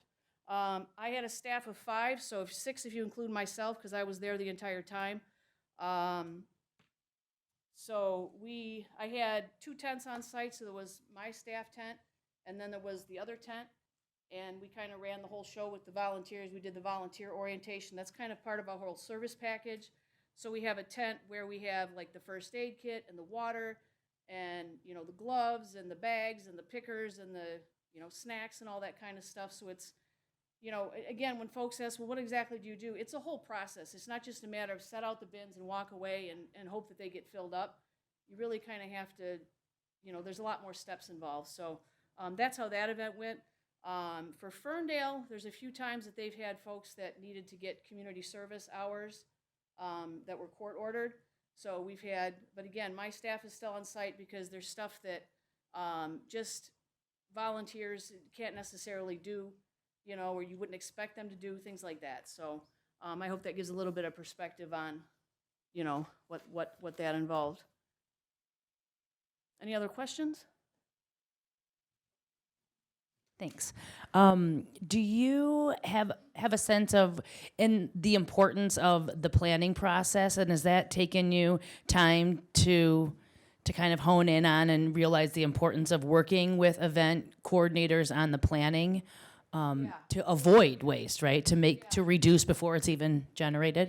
Yeah, that's the end goal. It's extremely difficult. I would say that you know, this is probably one of the most difficult event streams to tackle, especially the food trucks. So I find that if we go in and try to reinvent the wheel, you turn people off. You can't go in there and, yeah, we're going to tackle everything and we're going to change everything, and you know, they just kind of, you know, they get really reticent. So like, for example, with the Riverfront, what we did, it was the event planners for that event was the same folks that do Arts, Beats, and Eats, which is another massive event that's been around for a long time. So you're dealing with folks that have their own way of doing things, and they, you know, we've done things this way for so long. So we have to be a little bit realistic about what we can come in and do. You know what I mean? So, but we have to start somewhere. So we went in and said, well, we know we can do the bottles and cans. That's pretty low-hanging fruit. We can do the water bottles. You know, we can do the vendor cardboard. And all as far as composting, we can do the hay bales and the corn stalks. That's 80 yards. That's 2 dumpsters full of stuff. You know what I mean? But if we came in there and we're like, yeah, we're going to set out compost bins and we're going to get all the food waste, you know, we probably wouldn't get invited back because it would be like, you'd be there forever trying to sort out all this stuff. And you've got 50,000 people. They're not going to stand there at the bins and read your little signs and sort everything out. You know what I mean? So we're going to get there, I think, to work with the event planners. But getting the vendors to flatten their cardboard and set it outside the trucks, I felt like that's enough for now. And let's, you know what I mean? So I hope that answered your question. It did. And then there's just the piggyback question. Is there materials that you're struggling with that you're not able to recover at these events that you would like to? Yes. I'll answer the first question first. The deli boats. I hate them. Those deli boats. And, you know, which brings me to one comment that I didn't make. Because cities will start out with the styrofoam ban, which is a good thing. And then the second thing that they do is in the contracts it'll say, All the vendors have to have everything either recyclable or compostable, and then they're done. But nothing else happens. But the problem is the vendors don't necessarily know what is recyclable or compostable. So they come in with those cheapy, the red and white checkered deli boats and the deli papers. Those are garbage. They get thrown out. Those are not recyclable. If they're covered in barbecue sauce and grease, nobody wants those. No MRF wants those, which is a materials recovery facility. That's where the stuff goes. Nobody wants those. So those things, you can't, I'm not going to dump all the food waste into a compost bin and fish out your deli boats. You know what I mean? So those are a huge headache. Grease. I forgot to mention cooking oil. So we're starting to get the cooking oil from the vendors and taking that to Detroit Grease. So we're starting to, because they're coming in with these pickle buckets full of used cooking oil. And so we're starting to get the word out to the food trucks. Like, nobody wants to chuck that over the dumpster and put that into, or walk that into a dumpster. Nobody wants to do that, you know what I mean? So we're starting to get that cooking grease. That's one thing I want to start getting more of, is taking that cooking oil and getting that to Detroit Grease and not landfilling that. So that's the next thing I'm trying to tackle that is fairly easy. Just put it outside your truck and we'll take it away. So that's my next thing. Guys got a question, last one. Love your presentation and what you're about there. I want to flip the orientation a little bit. You obviously have a lot of experience and you know a lot. I'm looking from the perspective of an investor. What is it that you'd like to know more about, that if you had the resource that would really help boost your business? I need to clone myself and bring another, and I know that sounds funny, but seriously, we need more leadership. And I'm actually looking at somebody right now that I had as a staff person for the last few events that I really like. And I'd like to have this person take on more of a leadership role, because if we're going to have more events happening on the same day, we need more leadership as opposed to, I pay $25 an hour, so, and I treat my staff well, so I actually don't have a problem getting people to work. So I need more leadership to expand to more events. We need more people on site that are supervising. And I've got somebody in mind, so that's my next step, is to have more people in a leadership role, not staffing, but a leadership role. Thank you much. Let's have another round for Ellen.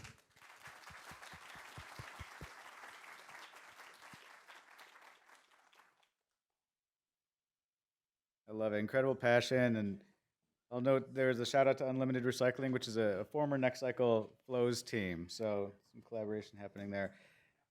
Next up, we have Public Thread. Janae, you're already down here. I'm going to help you with your table here.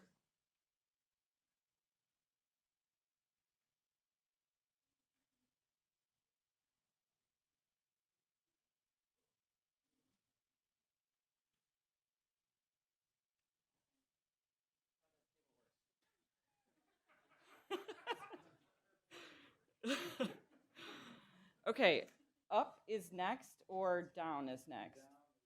Down is next. Fantastic. Hello, everyone. I'm Janae Brower, and I'm founder of Public Thread. Public Thread is an upcycling, design, and manufacturing innovation lab. I'm here today to invite you into the magic that is upcycling. I'll be talking about the circular nature of our work and how our products are our vehicles for systems change. Please stay tuned in to what you feel connected to and where you see opportunities for greater collaboration. Welcome to Public Thread.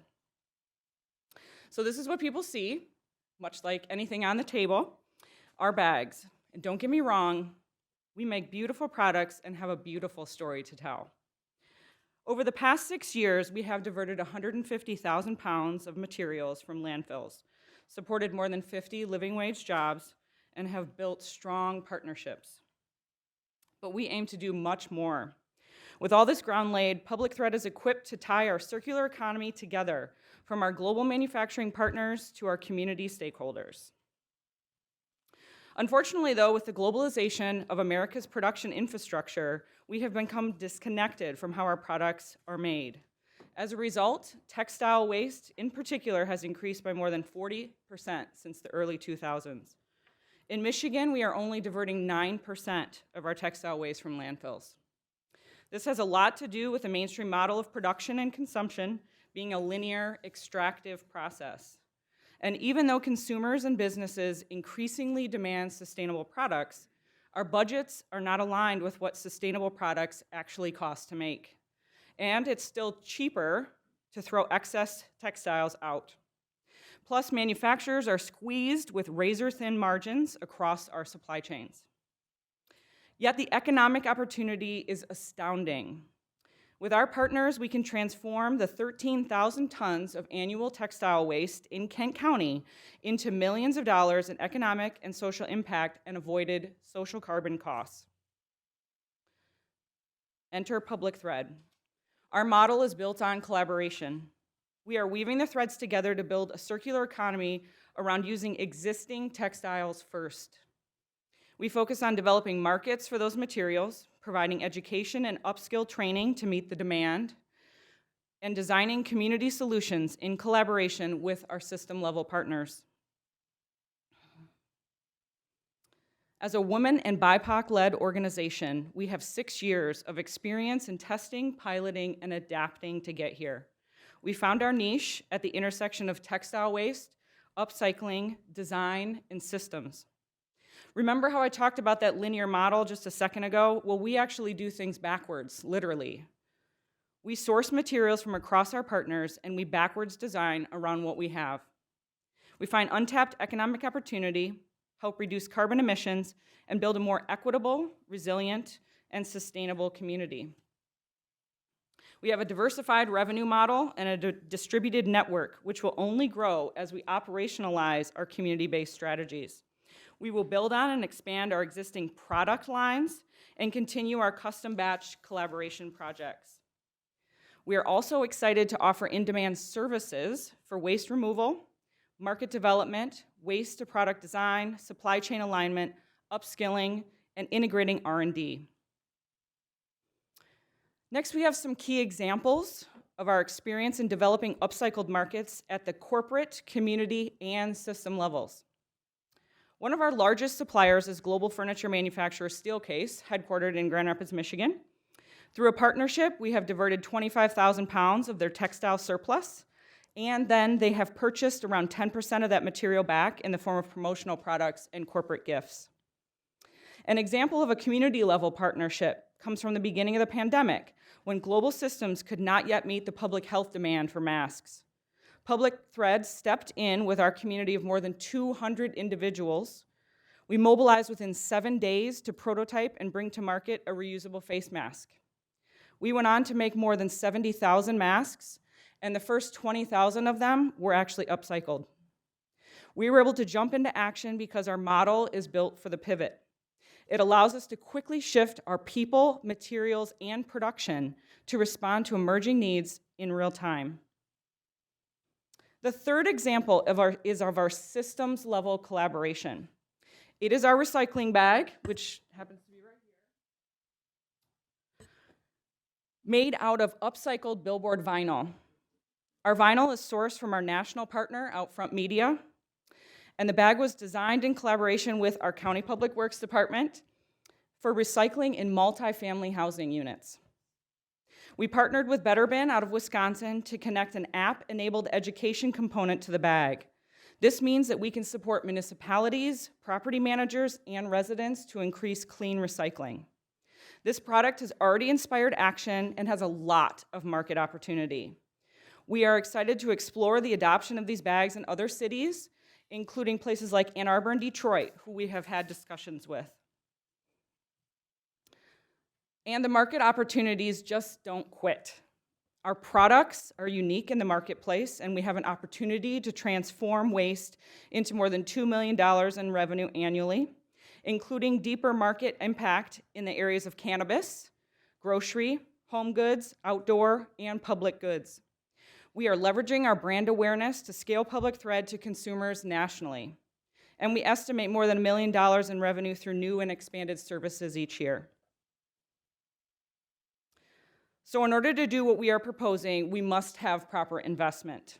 We are now working to secure $2.6 million in funding to establish our staff and scale our operations. Along with continuing to divert and upcycle waste and grow our education and training services.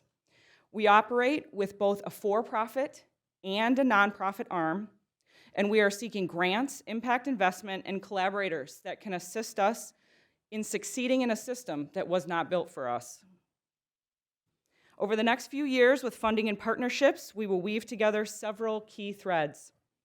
We'll divert post-industrial textile waste at community scale. We'll build outlets and markets for its creative reuse. We'll grow 10,000 living wage jobs. We'll be running an integrated design, education, and manufacturing lab. We'll have a national brand with distinguished market share, and we'll be in a position to replicate our model in other communities across the Midwest. These threads won't tie themselves, and Public Thread stands in the gap to weave them together.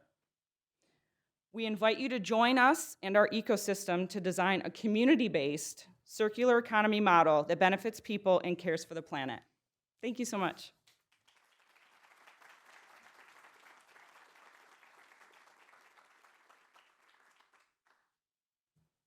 Bring on the questions.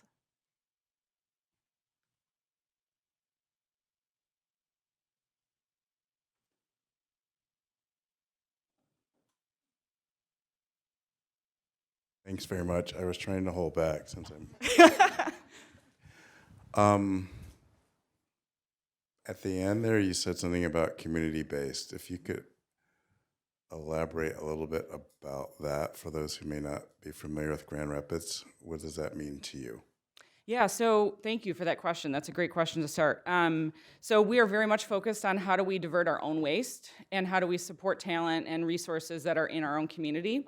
Because the reality is that's the lowest carbon footprint you can have is moving the materials within your own community and also recognizing that there's a ton of talent in any community you go to. And for us, we're starting in Grand Rapids and we have a ton of talent.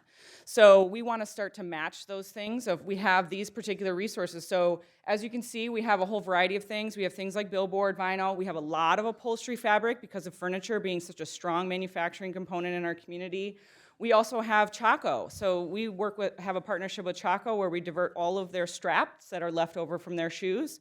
So we are constantly trying to figure out how do we work with and combine in a unique way the materials that we have in our community, match it with the talent and the innovation that we have in our community, and do all of that really within or as much as within our own West Michigan area. So really trying to focus in on how to utilize those materials and put them together because that creates more resiliency, much like that example with the masks.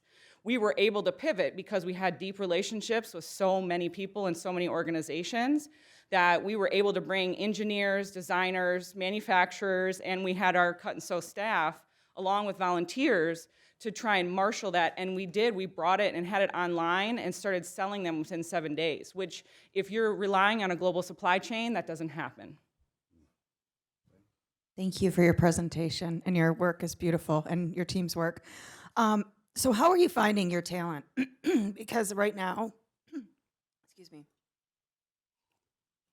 as we've seen, so many people are struggling to hire and find people to come through their doors. So how are you acquiring and finding the talent that you have to be able to grow those 10,000 jobs that you had mentioned previously? Yeah, and let me be really clear, those aren't 10,000 jobs at Public Thread. Thank you. That's actually across manufacturers. So what we're doing through the nonprofit side of our work, which we've only just recently within the last 6 months developed and was able to be granted the 501c3 status, was we wanted to build on-ramps for living wage jobs because there's only so many people we could hire within our own operations. So, but we know that there's talent and there's people who are interested in learning about that. We have a whole array and a spectrum of resources for education and training and upskilling. So people who want to get into working for jobs, we want to get them ready to go for those jobs. For us personally, we have never had a hard time because we have a wonderful network. People believe in us and they see the kind of work that we're doing and the intention that we have. And our people just naturally reach out to others that say, hey, you want a job? And they come in and we test them and we go through the process and people have incredible skills. So for us personally, and we pay living wages too, so never been a problem in that way. What we've seen though is as we've started to engage with, we've started out with over 60 manufacturers in the West Michigan area that work in the area of cut and sew manufacturing. So in some form of what they're doing, they're including sewing. And what we found is they all want to hire people. We have people literally begging us, you know, we'll take people. Who do you have? Who do you have? But they want to pay really low rates. They want to pay $12 and $15 an hour. That's not going to work. And so what we're trying to do is actually build a coalition across our manufacturers to actually not only support them in getting them really good talent into their places, but help them understand the kind of culture that they're building.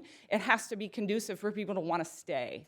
And so if they start to value the skills of cut and sew, which has frankly not been valued since the 80s when we started to globalize this industry, and is very much based in low wage and slave labor across the world, we want to counter that because a lot of times people don't understand in the cut and sew space that, you know, a bag is actually not $5. Like, this is not sustainable $5.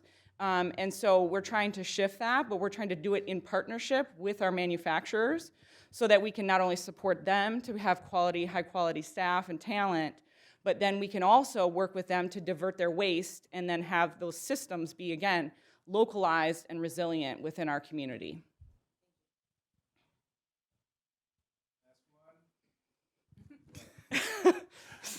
Thanks. First of all, your success in Runway is amazing. Congratulations on that. And to that point, it makes me curious, like, what is it that being involved in this competition can do for you that you haven't already accomplished? Or, you know, it seems that some ways that you're exceeding the headlights of this project. So what we're looking for is, one, the ability to present in front of all of you is a gift in and of itself. So that's an opportunity. This process of having to put all of this stuff into 7 minutes was a process because we have so many layers and so much to what we do. And so, one, being able to present was a huge part for this. We also need national partners because, frankly, I have a long history in working in systems change in my community at both the public, the nonprofit, and the for-profit sector. However, we need real dollars because we have been scraping together very minimal dollars, and frankly, we need the kind of talent and we need more resources, which means we need national partners. We need people to help walk us into rooms that can either give us grants, that can give us technical assistance and scaling opportunities. We need partners that can help us get where we need to go. So like places like Outfront Media is one of the big 5 national billboard companies. It took me 3 years of constantly talking to different people from all across the country to even get them to be able to donate or bring those materials to us. And that kind of stuff, you know, when someone can walk you in the room and say, I believe in what they're doing and I believe this has scalability, and there are less than 50 companies in the country that are doing this kind of work that are actually manufacturing products within their own operations, and I'm being generous with saying 50. You know, there are very few of us around, and so the more that we can grow this and we could scale it and help other communities learn how to do this as well, we need partners to help us do that. So that's exactly what this is looking for. I mean, along with money, obviously, is a key resource, but sometimes those partnerships and relationships are far more important to get us where we really are trying to go. Absolutely.